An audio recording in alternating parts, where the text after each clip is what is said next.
Greetings and salutations. Good to have you back, our loyal listeners, or if you're disloyal, we're still glad to have you. Welcome to Life and Books and Everything. I'm Kevin DeYoung, and glad to have you with us. And our special guest is John Fesko, who I'll give a chance to introduce himself in just a moment. So glad to have him here and talk some theology and talk about some of his books. But I want to just say thanks again at the outset to Crossway for sponsoring Life and Books and Everything. Crossway does so many great things. There's lots of great publishers out there, and I'm thankful that Crossway sponsors this program. What they do at the beginning of kind of a podcast season is they give me a list of books that they suggest I mention as they come out. So I just looked at this 10 seconds ago, and it's a little awkward, but today I'm supposed to mention The Biggest Story Bible Storybook by Kevin DeYoung and illustrated by Don Clark. So there you go. If you haven't seen that yet, you can check out The Biggest Story Bible Storybook Bible, something or other.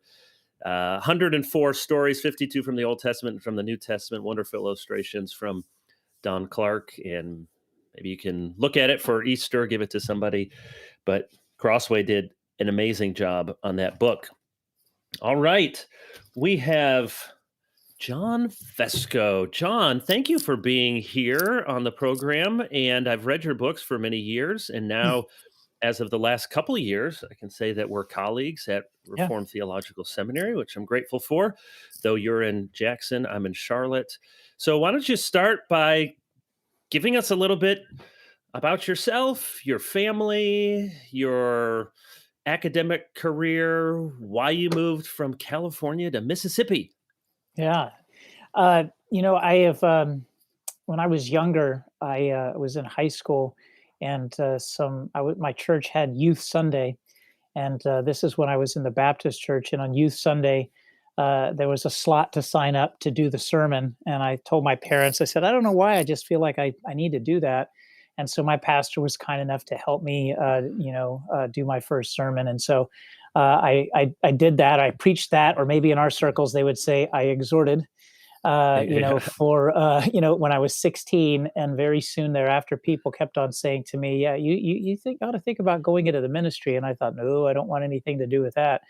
Long story short, and fast forward, the Lord kind of had his hand on me and pulled me into the ministry, and went to seminary, and ended up in the Orthodox Presbyterian Church. And for the first roughly 10 years or so, I was a pastor, church planner and pastor, and that went really well. And I was relatively, I was content, and I thought that's where I would be, and even had built-ins put into my house for my books.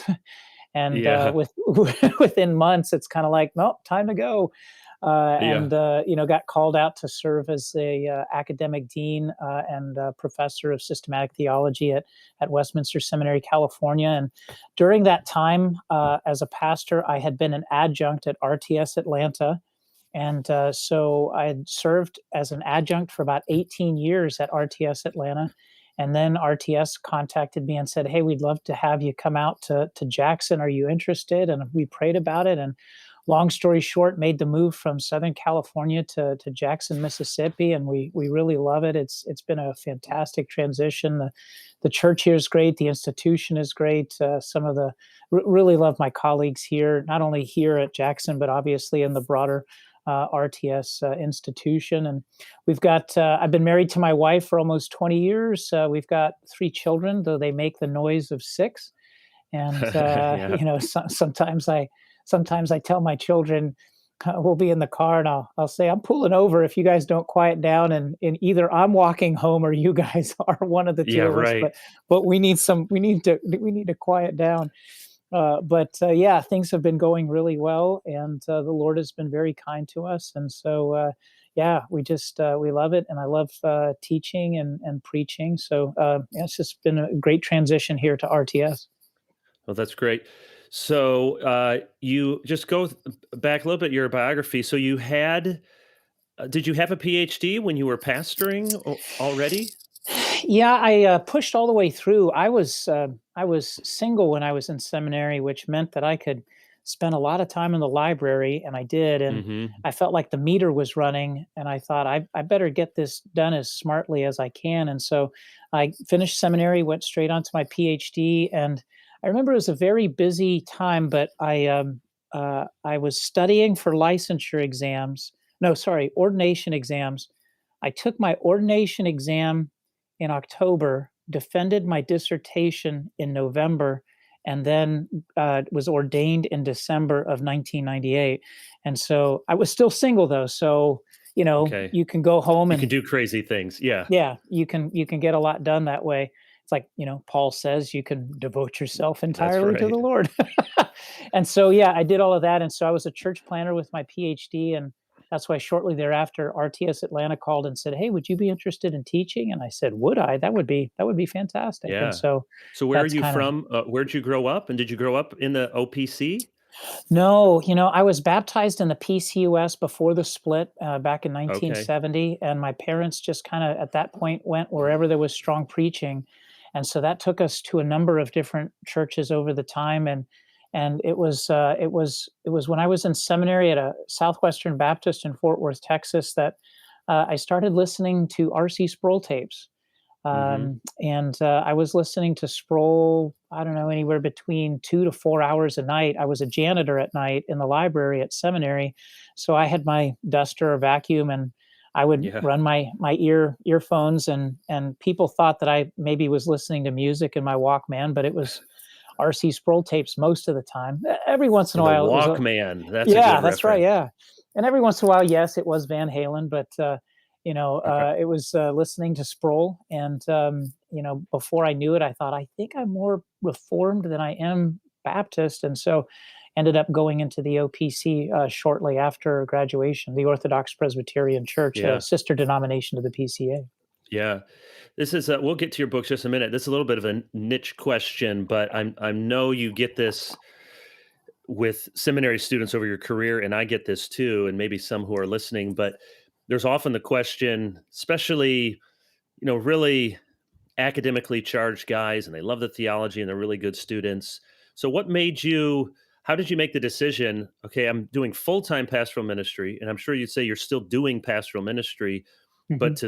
to flip that and Hmm. pursue something more of an academic seminary career, how did you come to that decision? Because I Oh, see guys make that switch, and I also see some guys doing seminary who after a while say, man, this is good, but I really got to preach every week, and they move over full time to the church. How did you think about that change? yeah, it was something at first that when I was in seminary, I thought I want to teach, and so I pursued that. That's why I knew I needed to get a PhD. But it's funny in that as I was studying for my PhD, I kept on reading whether it was Luther, Calvin, Turretin, you name it. Most of the time, these guys were full time pastors and Hmm. professors, and I thought, okay, Lord, if you want me to be a pastor, I'll go wherever you send me.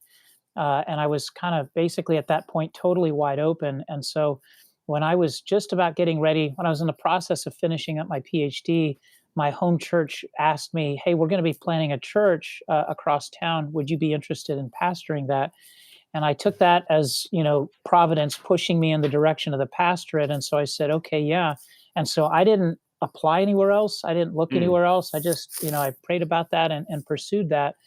And so I thought at that point going forward, all right, Lord, if this is where you're going to have me, which is in, full-time church planning and then presumably pastoring, then okay, great. No worries. And I'm not concerned. And I was content. And then it was about 2 years in that RTS Atlanta contacted me and said, "Would you be interested in teaching?" And I thought, "Oh, hey, I'd love to do that." And so I thought, okay, this is great. This is the best of both worlds. I taught usually a course once a term, and it ended up being at one point at the height, it was 12 hours a year. So it was oh like, wow. a course in the spring, a course in the summer, a course in the fall, and a course in January. Yeah. And so I was very happy doing that. And again, I told myself, all right, Lord, this is great. I'm happy to do this. And I thought that was going to be what I was going to do for the rest of my time until I was 6 feet under. And in all seriousness, that's why I told my wife, well, I guess this is the house that we'll retire in. I want to put some built-ins here so that I could kind of maximize my bookshelf space. And the carpenter said, where do you want bookshelves? I said, on every single flat surface in this room. you Yeah, know that's right. so I thought long haul, and I was blissfully content. And then a series of institutions and churches had contacted me and were saying, hey, would you be interested? And I kept on turning them down, saying, no, I'm happy where I am. And then finally, one of my colleagues out at Westminster Seminary, California, contacted me. And at first I thought, no, I'm content. And when you add to that earthquakes, fires, drought, Yeah, right. no thanks. I'm happy here in Atlanta. And then I came back to it, and I literally called my colleague to tell him no.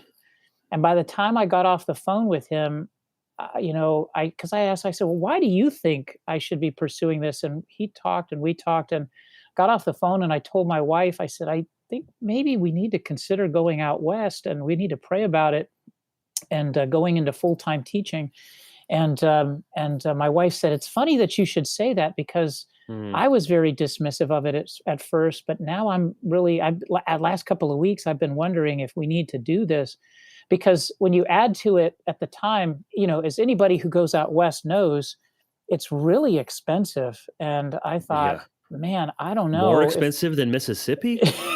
Imagine that. Yeah. Yeah. Yeah. And I told my wife, I said, but if that's where the Lord is calling us, then we need to go, even if that means we're going to live in an apartment. Let's not worry about the details. If that's where the Lord wants us, then that's where we're going to go serve. Because I'd initially told the Lord, in prayer, if you want me serving in a small church out in the middle of nowhere, that's fine too. I'll just go Right. wherever you want me to go. And so we said, okay. So we prayed about it, and it was a bit scary at the time, because um, two other institutions had contacted me, and I more or less turned them down. A lot of people might have said, let's play our cards and let's throw out Right. resumes in all three places. But I thought, no, I really sense a call to this institution at this time. So let's just put my application in there. And I thought, if this doesn't work out, I might not be teaching anywhere. And I thought, but okay, that's fine. And so we did it. And long story short, got the job. And so we said, okay, the Lord's calling me to go out there. And again, in California, I was content. I wasn't looking for anything. And that's where RTS Jackson called.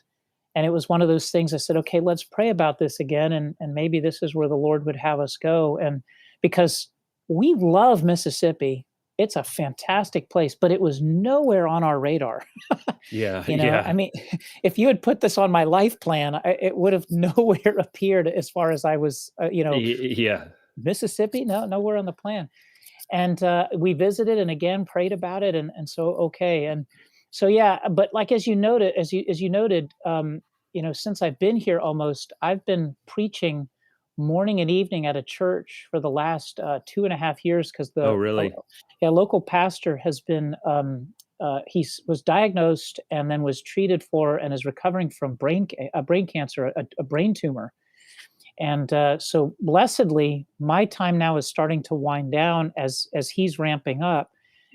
So yeah, it's kind of like I got this bug where I feel like I want to be in the pulpit as much as possible, and be with a foot in the church, because Right. those are the folks that we're training here to serve in the church.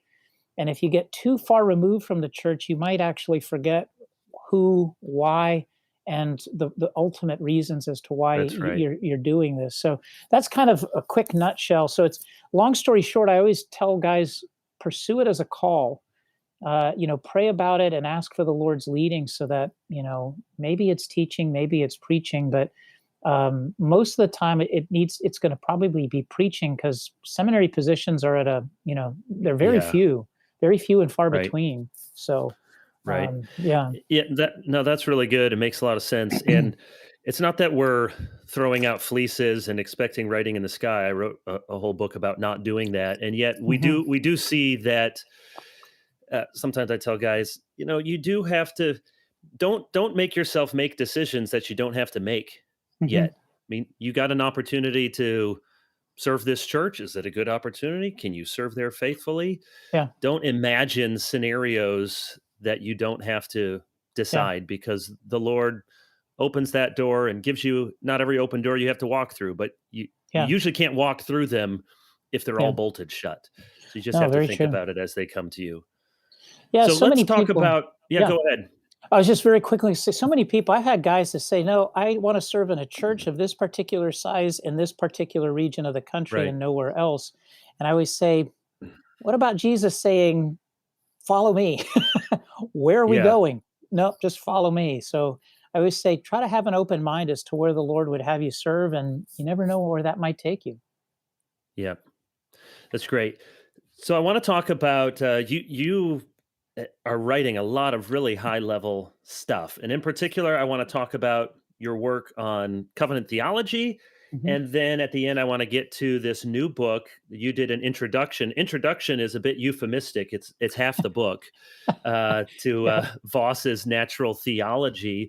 So let's just talk about uh, covenant theology and tell us about this project, because it's a really significant project, Mhm. projected 3 volumes. You've done 2 of them. What inspired you to do this? And is this just really micro targeted for uber reformed people? Mhm. Why are you spending a good deal of your time and academic energy to write Mhm. what will be well over 1,000, 1,500 pages on covenant theology? Yeah, there's a statement that made a huge impression on me many years ago when I was reading by J. Gresham Machen. And I think it's in his book, What is Faith, if memory serves me correctly. But he said, if anybody wants to make a long lasting contribution to the church's understanding of a doctrine, they really have to ground themselves in the history of the doctrine. Mm, And so that really impressed upon me the need to say that any time that I want to write something or teach something, or even for that matter, preach something, I need to do my best to tap in and listen to the ongoing conversation in the church, because we're not the first ones to come to any of these topics. And so, as I was looking at covenant theology, obviously, Presbyterians, Reformed folks that we are, that's a big part of our doctrine. And so, I was looking at these things, and I thought, well, I want to write on this because I want to have a better understanding for myself. But at the same time, let me do some historical legwork on this to make sure that I'm not going to be repeating any bad ideas. But at the same time, I need to sit at the feet of some of these great minds of the church that we have so that I can learn from them, and hopefully hone and sharpen my own, formulations and expressions. And as I looked at some of this stuff, particularly, say, on the covenant of redemption, um, I kept on noticing, wow, uh, there are hardly any monographs, any single volumes on mhm. this one subject. And in the history of doctrine, there may be like 3 or 4 over the last couple of centuries, 300-400 years. And then I noticed the same thing about the covenant of works. Very little in terms of monographs on the covenant of works. And then when I looked at the history of these doctrines, I thought, huh, there's also not a whole lot there too. I can't say this about all of my work, but I've tried to work in the gaps. In other words, where there are lack where there's an absence of something, okay, let me see if I can contribute to that and help people that come behind me. I jokingly tell my wife, I may be one of the few, and it may be crummy work, but people will have to work through it anyway. I uh, was the only one. that's Yeah. right. But It's easier to get the first place medal when there's one yeah, person running the race. that's right. There you go. Yeah. So it's like, Uh-huh. okay, great, I'll take it. And so as the on the covenant of redemption, I wrote it, and originally the manuscript was about 600 pages, and I was looking, I thought, oh, good grief. Um, this is going to be tough to find a publisher because publishers aren't keen necessarily on saying, really huge books. Yeah. Uh, or at least for me, they're not. And so I thought, okay, let me do the unsolomonic thing and chop this thing in half, and I will, separate them. So I did one on the history of the covenant of redemption and then one on the doctrine. And then the same kind of thing unfolded with the Covenant of Works, more or less 2 books. So one on history, one on doctrine. And so that way, I tell my students it's been a real education for me just to study the history of these things and to learn about them.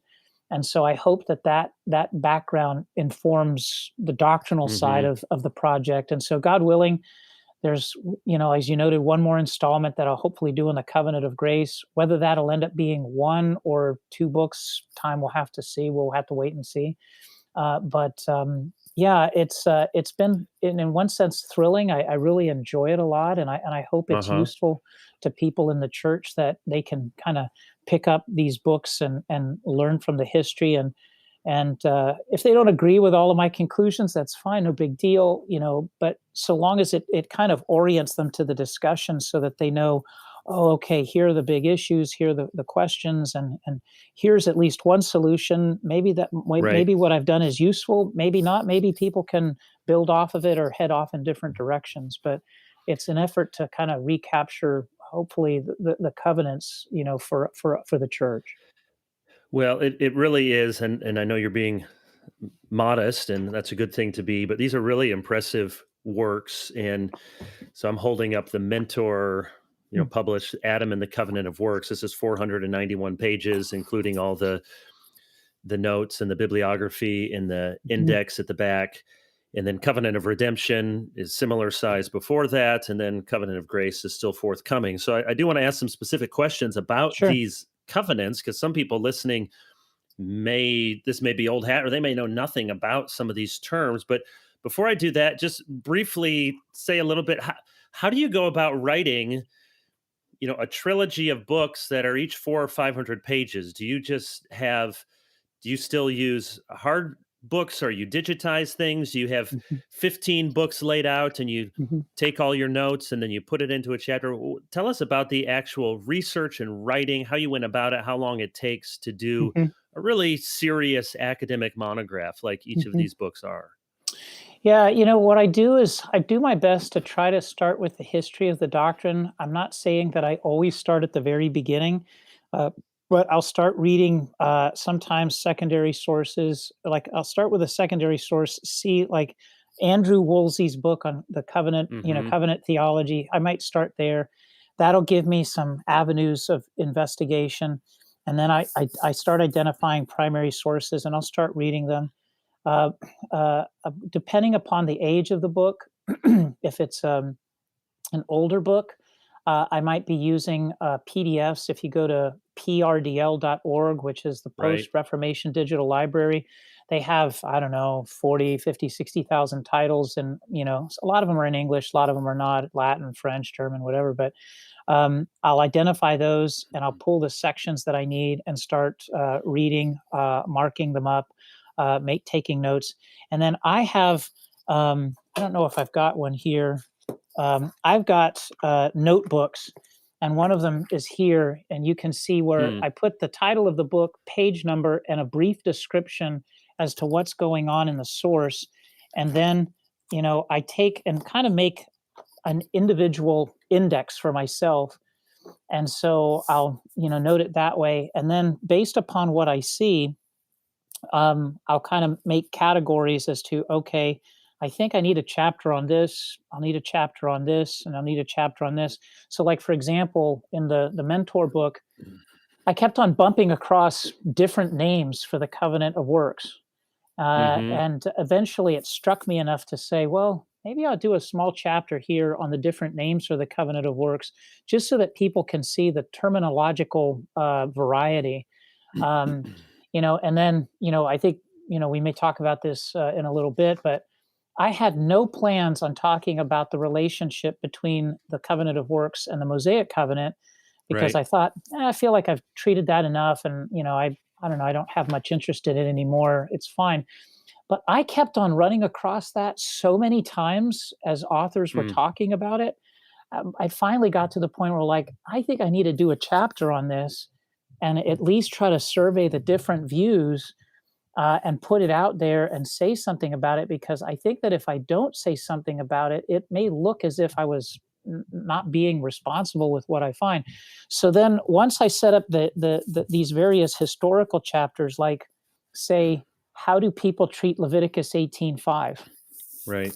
Then Big it's question. typically those chapters that then set up kind of later on in the later half of the book, the doctrinal questions that I'm going to try to interface with and listen to and then address. And so as far as the time, one of the chapters in that book on Adam and grace and the covenant of works, I wrote that 6-7 years ago. And, I just, it's like I read a bunch of books. The iron was hot. I struck, I wrote it down so that I wouldn't forget anything, and then just tucked it away.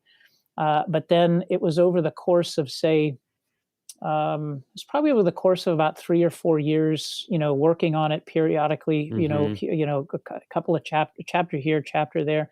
And then towards the end, say in the last 12 months before the book, I turned it in, then it's like a fast downhill kind of race where once all of the history is done and I kind of know where things are, I sit down and maybe I'll write a chapter to 2 a month. And so it just starts coming out much faster. I tell my students, and they don't realize this, it's like research is probably 70% of the work. Writing is maybe 10%. Editing is another 20%. Yeah. So you do twice as much editing as you do writing, and then 4 or 5 times as much, if that's the right math. I'm terrible at math. Doing the research. It's the research and organizing the research. And I don't think I have a notebook here. I don't have one here, but what I'll do is in the middle process is I make a detailed outline for each chapter. And then I go through with my notebook and I'll say, okay, I'm going to plug in this book and this page number here, this book page number here. And so that I have a roadmap so that when it's time to write, I just have my notebook and then I'll start writing. Okay, this book, page 376, grab that book, page 376. Every once in a while, I'll do it in my head and I'll have a dozen or more books spread out all over my office. I try to avoid that because that is actually a slower process than if I have the roadmap with the outline. But it's like if I have a good outline, a good battle plan, then the writing process, that 10% can go very quickly. And then I go for there. Yeah. And then it's off to friends and colleagues for feedback, and then off to the publisher usually. So yeah, maybe 3 to 4 years for one of these big books. And I love what you said about revising. Mm-hmm. I mean, it's often been said there are no good writers, just rewriters. And I've heard C.S. Lewis, a couple other people maybe could just write and it would be pretty well. But most everyone else, and this is something I'm sure you and I are always telling students, look, you need to revise this. Yeah. And so, of course, everyone has to learn that when you're trying to get it in before midnight of the deadline. Yeah. You don't have time to read through it again. But I was reading, I finished last year. I just loved Andrew Roberts' big biography of Winston Churchill. Yeah, that's a great book.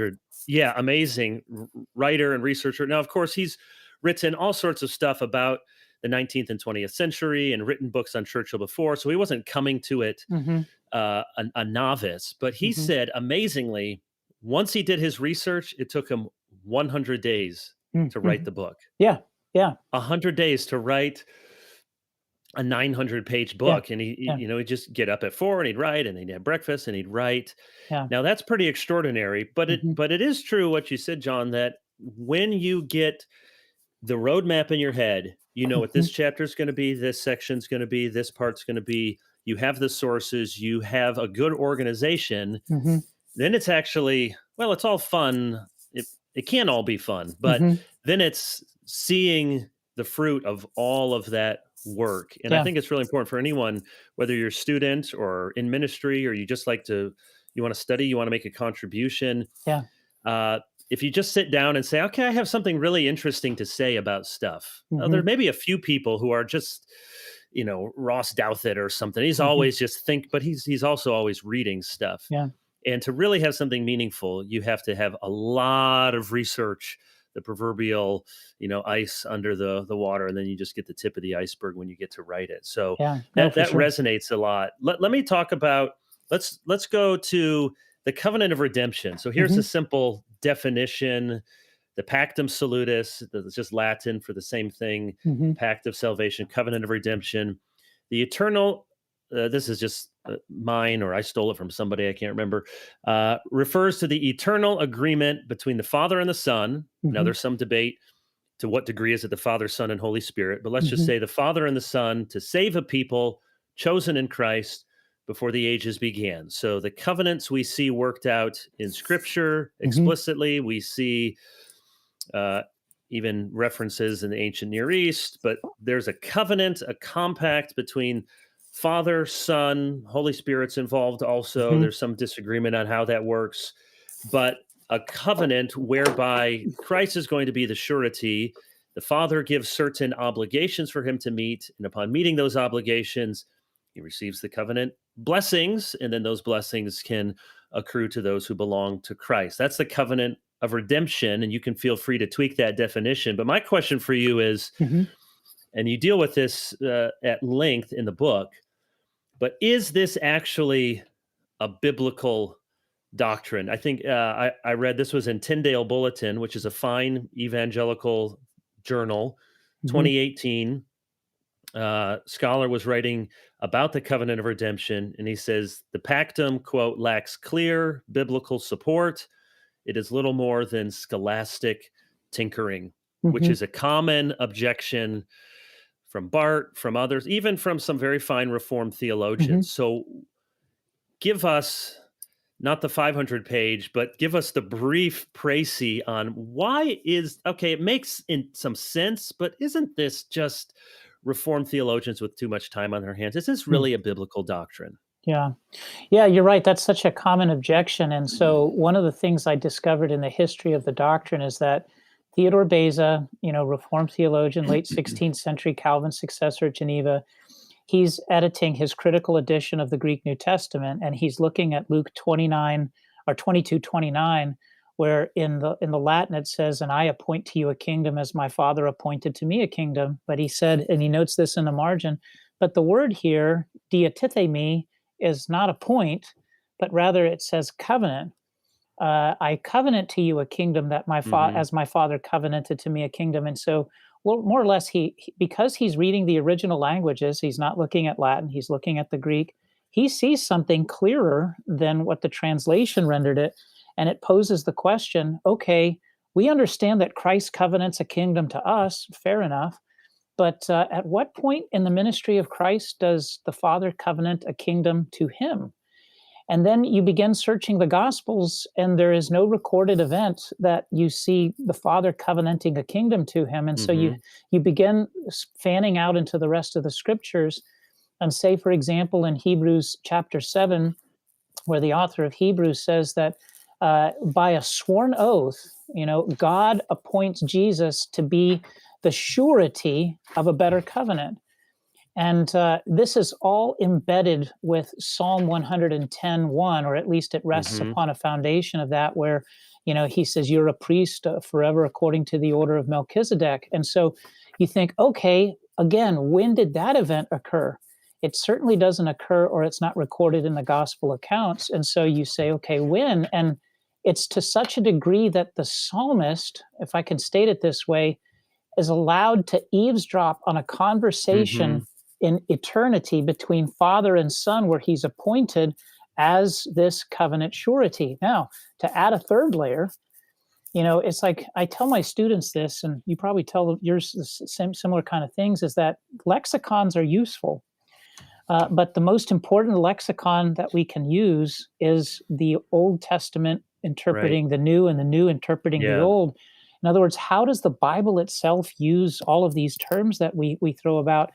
And one of the most, I think, important terms in this discussion, and the way it's defined, comes to us in Psalm 105, verses 8 and following, where the psalmist says he remembers his covenant forever. Okay, so he's talking about covenant. The word that he commanded for 1,000 generations. There's a synonymous parallelism that a covenant is the word that he commands. Verse 9, the covenant that he made with Abraham, his sworn promise to Isaac. So again, another synonymous parallelism where it equates a covenant with a sworn promise, a covenant with the word that he commands. Verse 10, which he confirmed to Jacob as a statute, to Israel as an everlasting covenant, so that his statutes are equivalent with his covenant. His commands are equivalent with his covenant. His sworn oath or promise is equivalent to a covenant. So all of that is to say is that Hebrews 7 and Psalm 110 records this covenant between the Father and the Son. And so I would say that that's some of the rock solid, exegetical founding for understanding this. And then when you study the history of the doctrine, you see that there are other passages that theologians bring to bear. So like Psalm 40, when the Son is saying, I'll do these things you have commanded me. Here's my obedience. You have not desired sacrifice, but obedience. Or when he cries out in Psalm 22, my God, somebody like Herman Vitzius says, well, only somebody who is in covenant with God can cry out, my God. And so that the psalmist cries this out is understandable, but then Christ himself cries this out as he's suffering upon the cross. And then, of course, Zechariah chapter 6, verses 13 and following. Now, that is a complex passage, but that's not the only passage when you see this covenant between Yahweh and the branch. Right, it's a key passage. Yeah, I mean, that I think it's not, as some have said, just scholastic tinkering. When you look closely at that passage, that what Zechariah sees is a vision of Psalm 110. The Lord said to my Lord, sit at my right hand until I make your enemies your footstool. So you put all of this together, and in the aggregate, I think it gives us this very clear picture of this covenant between Father and Son. And as I argue, and that's another part of the discussion, and Holy Spirit, but we can set that part of the discussion off for another time. Yeah. And, just to give credit where credit is due, I'm teaching covenant theology for the first time. Mm-hmm. And so I did, you just get one lecture on covenant of redemption and read a number of things, but read your book through very carefully and was very helped by it. Great. And so thank you. And all of those passages, and of course, maybe the most obvious passages, though they don't mention the word covenant, is all of the language in John's gospel. What's the word we need to describe John 5, the Father has given the Son works to accomplish, or John 6, the Father has given the Son a people, or Jesus is the sent one 31 times in John. He has a charge given from the Father. Yeah. John 10, the consecration not at his baptism, but in eternity is, I think, a good point that you bring out. And then, of course, the high priestly prayer in John 17. All of this back and forth between the work on earth, having this analog between the communion with the Father and the Son before the world began. And what I think we're right to see, in fact, I think we're compelled to see that one is the outworking of the other. And the way that the Father and the Son go back and forth show us that this earthly expression of the work of salvation is the overflow, the execution would be a better word, of the agreement that the Father and Son. And so when we say, well, what is the best biblical word, in using these other passages where it's used more explicitly, Berith in the Old Testament, it's a covenant. It's a compact between the Father and the Son. And at the end of the theological section of the book, you go through, what does this mean for Trinity, election, imputation, the Ordo Salutis, a lot of good theological payoff. We don't have time to get into all of it, but just here's another key objection. So what would be your response? And thankfully, a lot of almost all of the Reformed dogmaticians, anticipated this objection. But one of the key objections is, okay, if there's a covenant, doesn't a compact between persons presume that there's a differentiation of will? How can the Son covenant with the Father or the Spirit?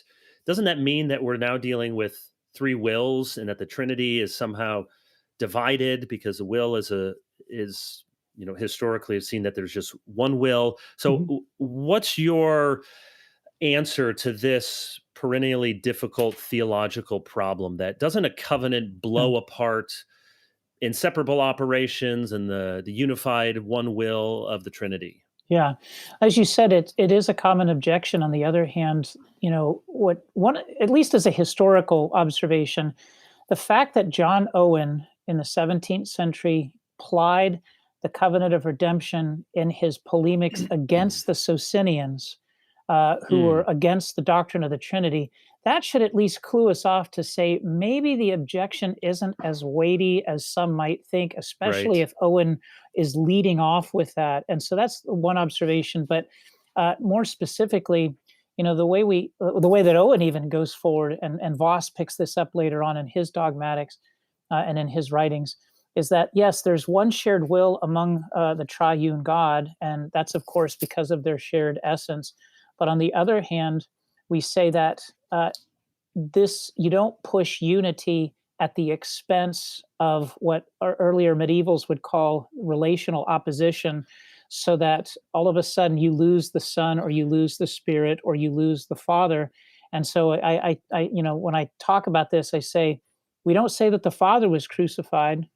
We don't say that Right. the Spirit was crucified. We say that the Son was crucified, but somehow that observation doesn't splinter the unified will of the triune God. So in that sense, at least classically speaking, we can speak of inseparable operations, but we can also speak of divine appropriations. In other words, there are aspects of the singular work of the triune God as it falls upon each individual member of the Trinity, where they have their unique function in the economy to carry that out. And so that way the Father can send the Son, and the Son can be sent, and then conversely, the Father and the Son can send the Spirit, and the Spirit can be sent. And how do we understand that when we say that the Scriptures characterize that as a covenantal sending and a covenantal going out?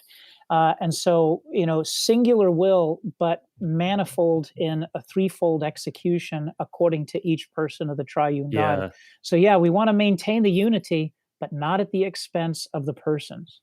that's right.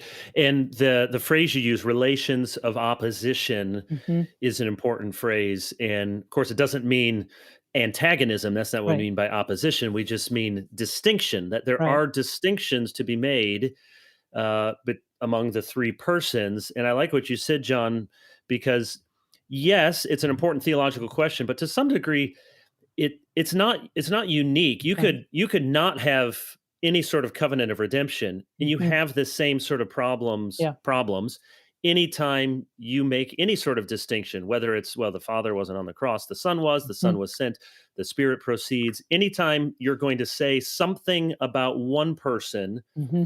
that you're not saying about the other, that the Father is unbegotten, the Son is eternally begotten, and the Spirit eternally proceeds from the Father and the Son. All of that are those relations of opposition. So you're going Right. to have the same kind of conundrum, which is why the church and its theological tradition has labored so meticulously to find the Hmm. right sort of language. And just to put a summary on to what you said, this is from a Brockle.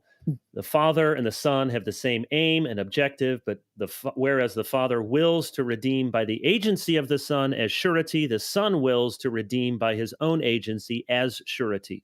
Hmm. There's just one expression of one will, and yet the appropriations of it. One is willing the Son to be the surety, and one is willing that he himself would be the surety. Right. So there are good theological explanations that don't blow apart the oneness of the Trinity. Yeah. So let's our time is going to quickly run out, and I told you when I contacted you I wanted to talk about your books, The Covenant of Works, and we haven't talked about that yet. But this came out last year, and again, it was very helpful in preparing my own lectures and reading this and several other things. But you've done really yeoman's work in going through the history of it. So give us a short user-friendly definition. What are we talking about when we refer to the covenant of works? Yeah, we could say that it's the original agreement that God makes with Adam to bring about the consummation of the creation, which he's supposed to secure by his obedience to God's commands. And it's a blessing that is supposed to overflow to his offspring. That's kind of a very quick thumbnail sketch of what the covenant of works is. And so, that's the basic definition, I would Right. say. So again, some objections would be, and this comes from a number of good reform voices in one way or another. Covenant of works, just even the language of works, they are Mhm, kind of allergic to that. Isn't everything about God's relationship to man based on grace? How can mm, there be this initial covenant relationship that we define in some sense as works or meritorious? Everything, even that God would mhm, speak to us, isn't it all gracious? So yeah, what do we mean and don't we mean when we label it a covenant of yeah. works?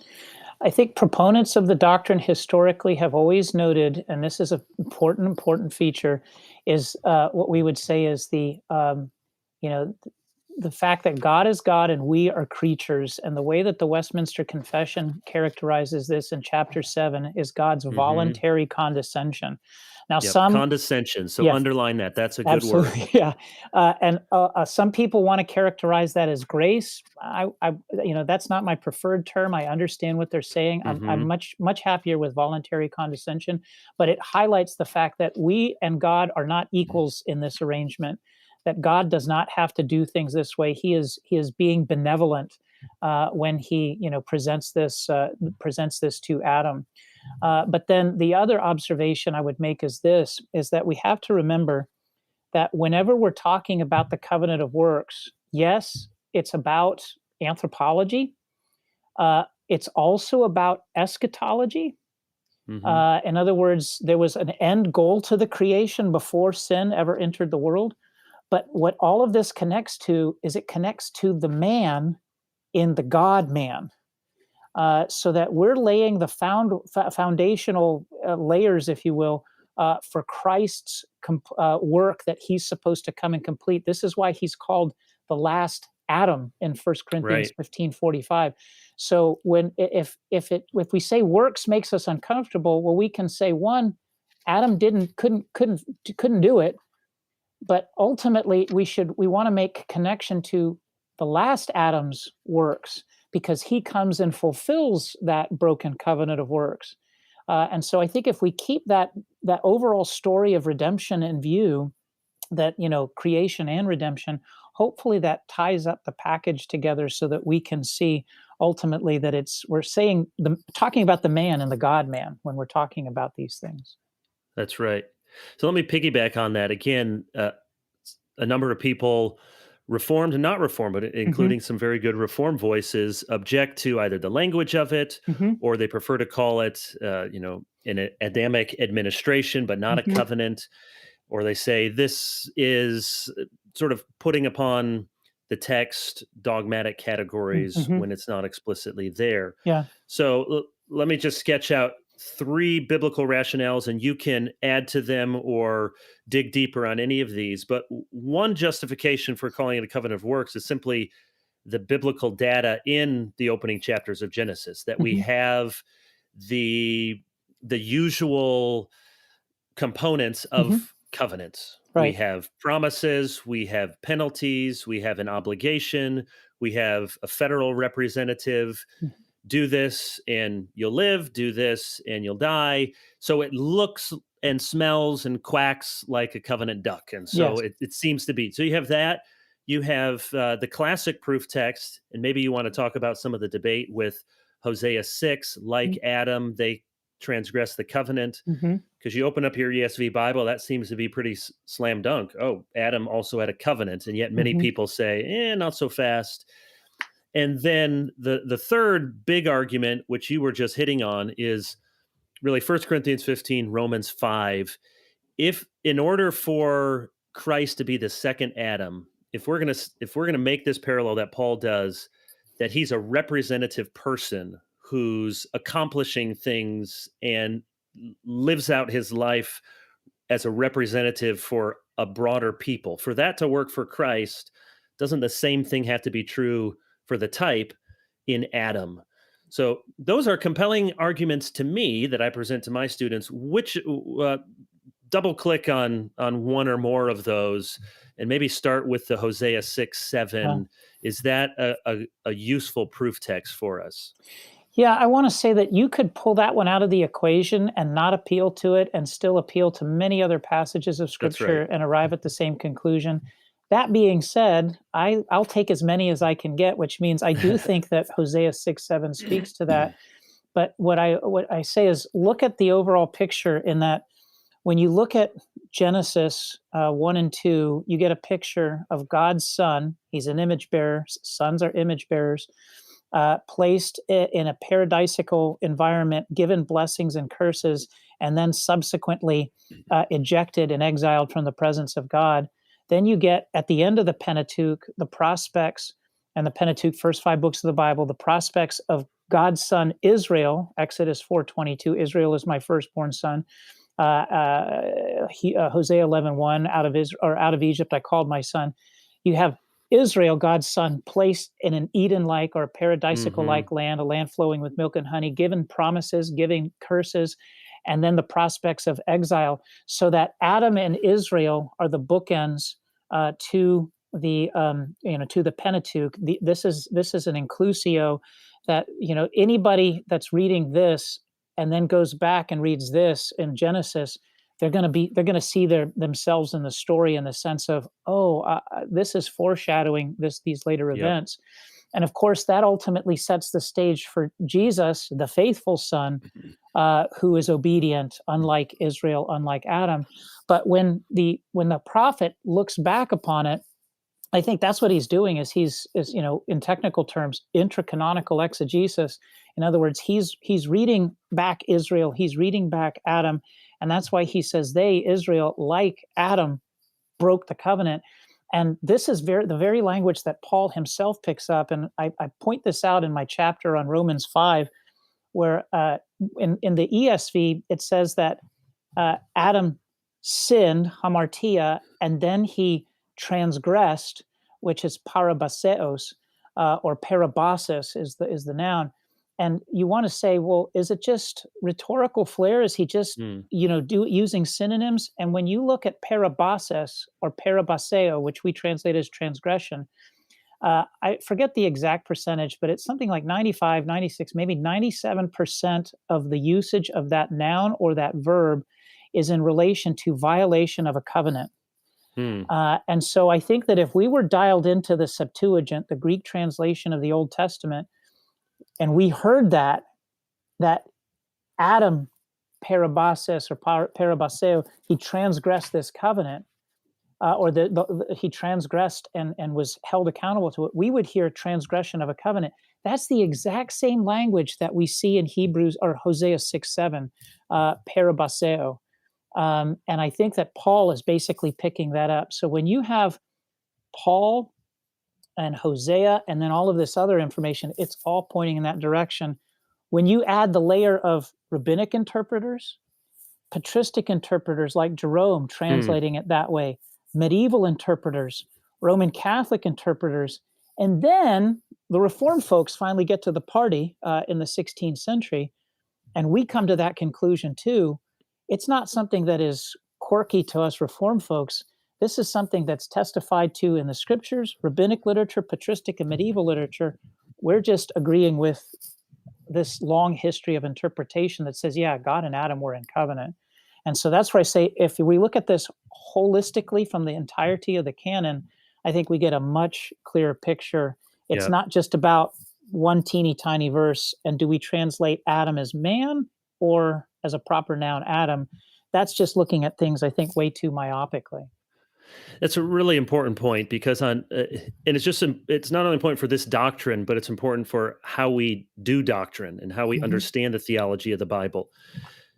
I don't consider proof text a bad word. I Right. mean, they're used in confessions and catechisms for a reason to help people see, but we're not tied just to a proof text, a word.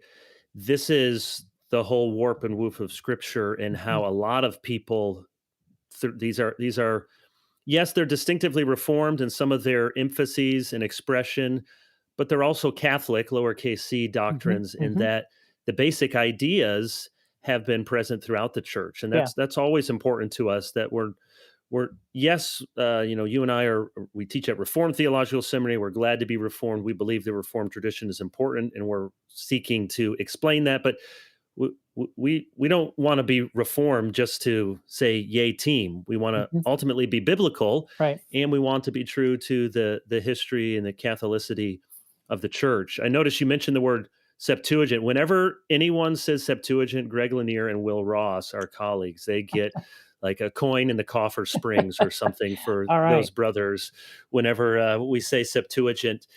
One more question about the Yeah. covenant of works, and then I want to talk just real briefly about the new Voss book. But Hmm. one area of interpretation we haven't talked about, but maybe you and I come down a little bit differently, but is the question of republication. So we don't Hmm. have to, go back and forth on that, but it is Hmm. important. So tell us, what is that debate about? And in particular, maybe it's died down now, but there was a lot of discussion about it in the OPC. Hmm. So maybe you can talk to us about why that came up, what's important about it, what the final sort of evaluation was in your own denominational context on the doctrine of republication. Yeah, I think that it's interesting in terms of the overall origin of the debate. This is my own take: is that I think it was something of a controversial subject for a little while, and I attribute that to the fact that the larger part of the church had become unfamiliar with the particulars of the covenant of works.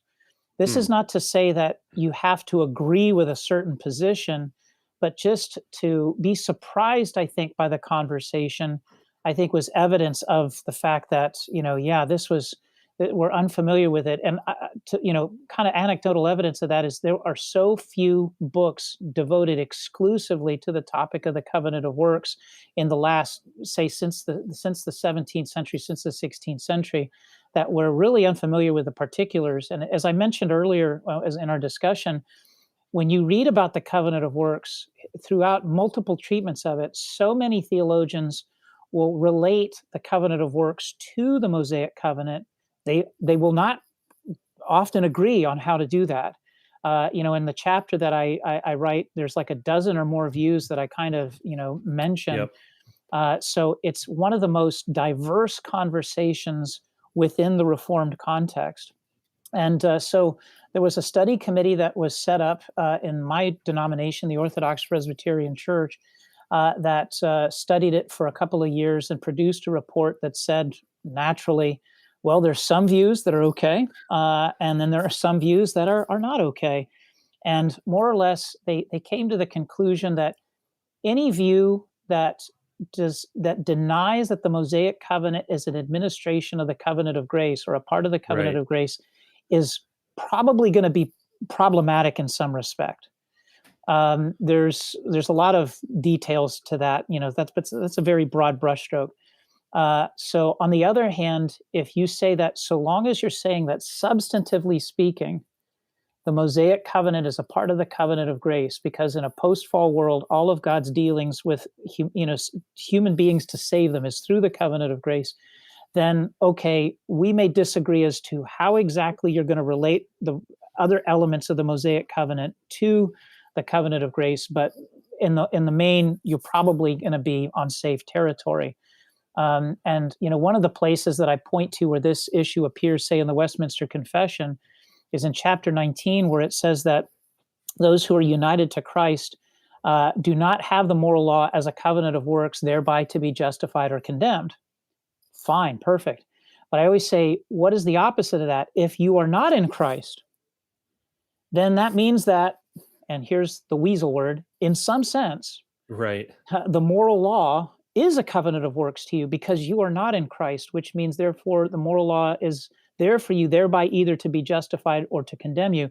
Not to say that you could somehow fulfill the moral law, but it's nevertheless, it's the Everest, the impossible Everest that you have to climb on your own if you don't have Christ to climb it for you. And we know that in the end, you will not be able to summit that peak.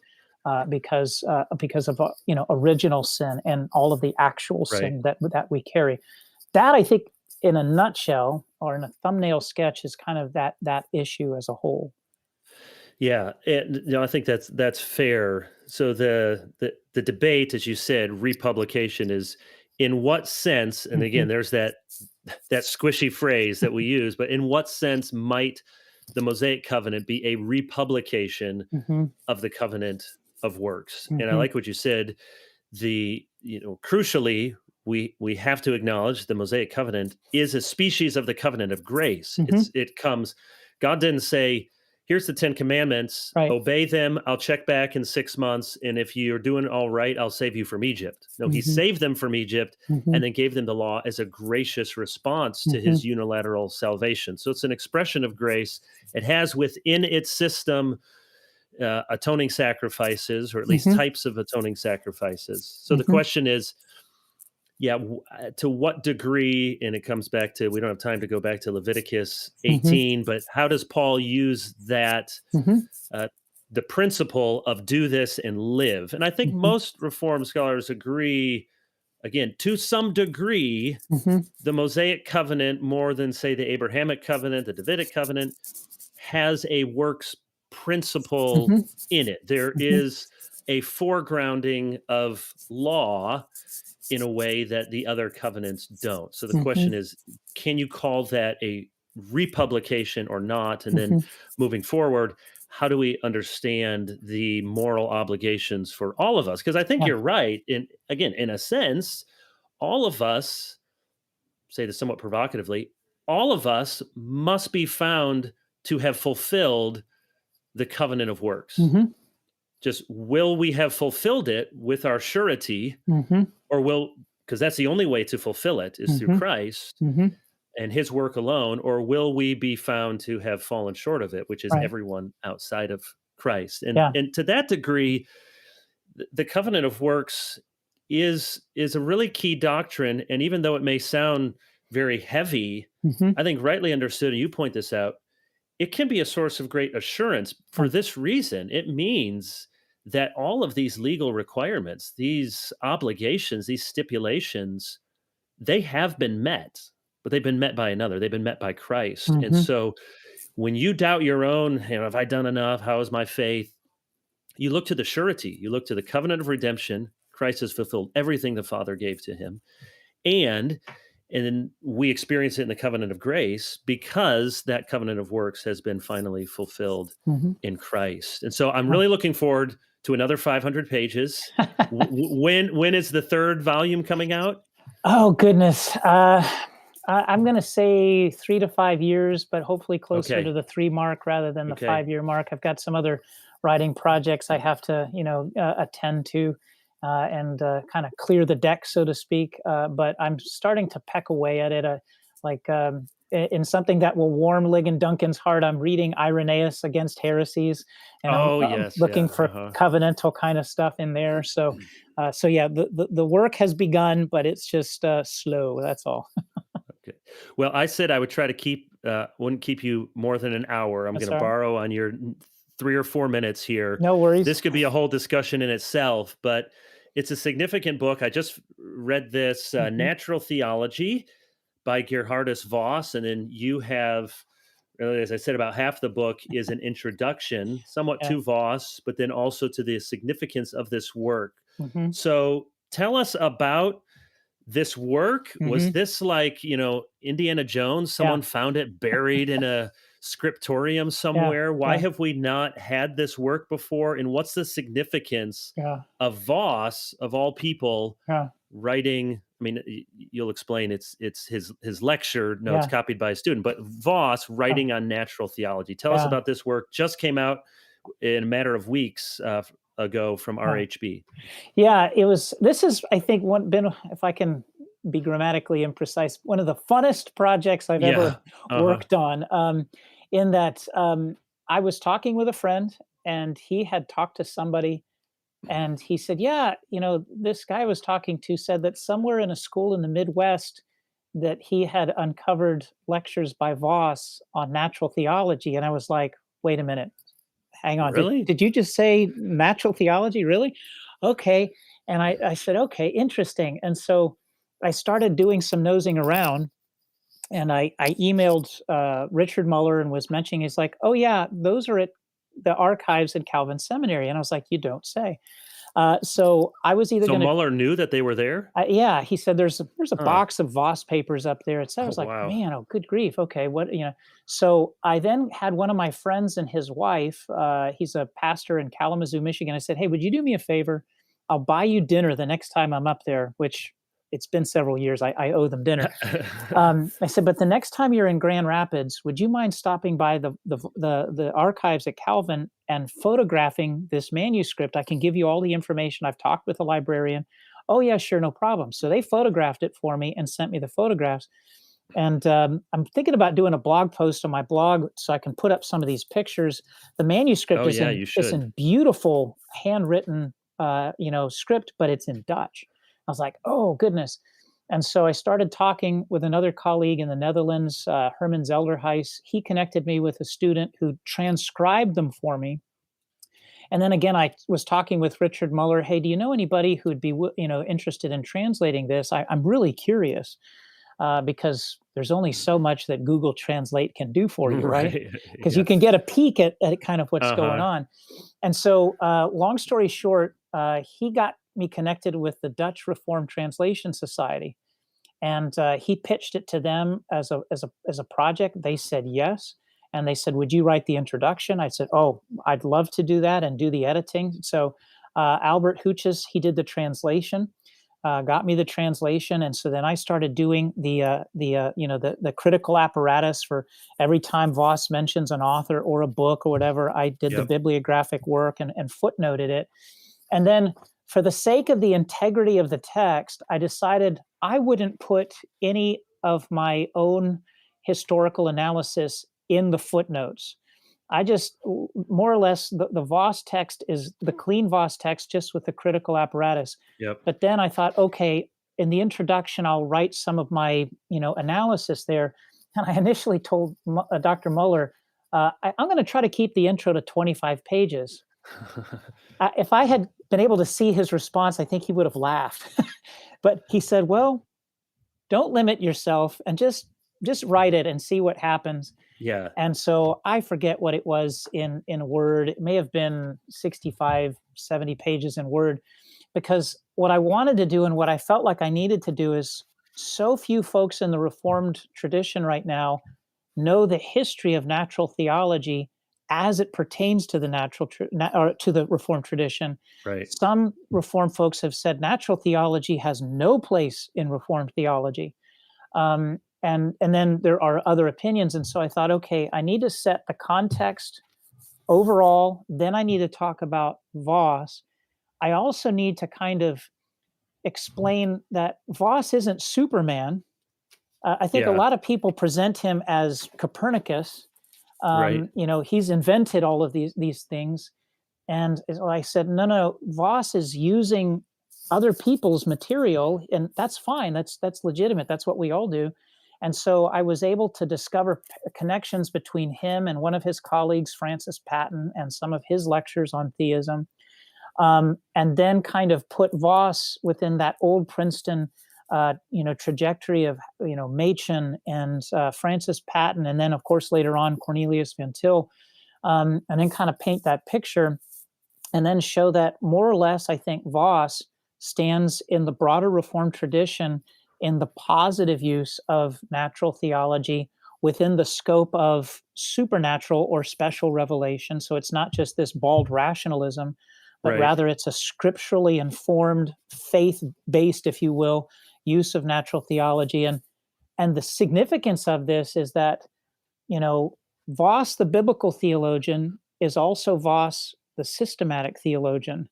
And that these two disciplines, biblical and systematic theology, are not antithetical to one another, but they're the right and the left hand, so to speak.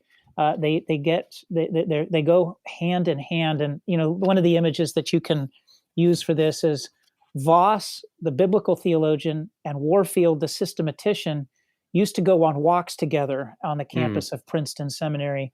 And so I say that's the way that we should do our doctrine, biblical and systematic theology, hand in hand. Although I'm not saying that they held hands. Yeah, they didn't hold hands, but metaphorically, Yes, that's right. at least Yeah, walk closely to each other. that's right. Yeah. Yeah, yeah. Well, this is a really fascinating book, and your introduction really is helpful. Hmm. It's I had to keep reminding myself of Roman numerals because it's LXX is how long it is, so 70 pages. But Yeah. it really helps to show that connection, as you said, with Patton's lectures and the larger discussion in Reformed theology. Hmm. So I'll just give the last word to Voss here because I just wrote key next to it in my copy here. This is his question 9. How then do you understand revelation in contrast with nature? He says, not in the wide sense of everything that God has revealed to us about himself, since that would include nature itself. And that's an important distinction because going all the way back to Junius, there is a sense in which natural theology is itself, it's a theology of revelation. Anything we know about God is only because God has revealed it to himself. Right. That's important. This isn't bald rationalism. Right.